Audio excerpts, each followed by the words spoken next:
All right, 717. Here's the video for this week. We had a few questions come in for 717, and one is what is the line between hanging out with unbelievers and the hanging out with those who claim to be believers and show no change in their life? So this is a question, this is always a challenge for us. You have individuals in your life who you want to share the gospel with.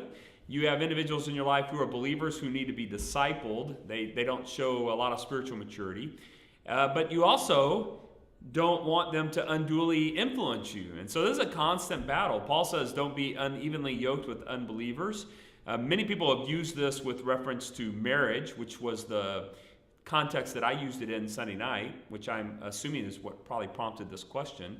Paul says in the Corinthian letter, don't be unevenly yoked with unbelievers. I use that with reference to marriage, but I think we could make the assumption that deep friendships, partnerships in business, things like that should be carefully done. And having someone who's not a believer, or in this case, the individual's asking the question about distinguishing between someone who is professing to be a believer, but there's no evidence. So I think, first of all, if you have a professing believer in Jesus Christ, but there's no spiritual evidence at all, in other words, the only evidence that they're a Christian is that they say, I'm a Christian. Their life doesn't reflect it. They have no love for the church. They have no love for God's word.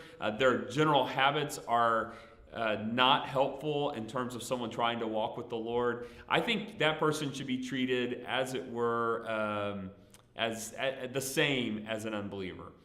So then, if the person, in other words, I'd be careful partnering with them. Which means, in that case, you should, just like with an unbeliever, the desire is to make a disciple out of them, to teach them the words of Jesus Christ, to teach them about his life, and to encourage them to follow them. And doing all of that without partnering too closely with them so as to have yourself drawn into their priorities, their mindset, their worldview, their lifestyle, any of that kind of thing. So the balance there is when you have unbelievers, the goal is to be gracious to everybody, believers and unbelievers alike.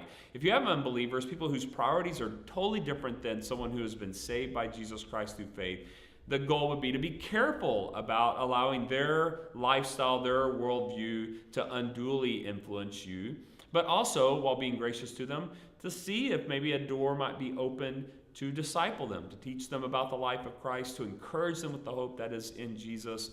And so I would say, I think the question is primarily asking about the line between unbelievers and believers who show no change, and I think there's no real line between those two. Anyway, I think that's a great question. Don't be unevenly yoked with unbelievers because they will unduly influence you, but at the same time, we're supposed to be in the world, just not of the world. And so keep seeking out for those we need to disciple, but keep seeking a life of purity. All right, we'll see you guys Sunday night.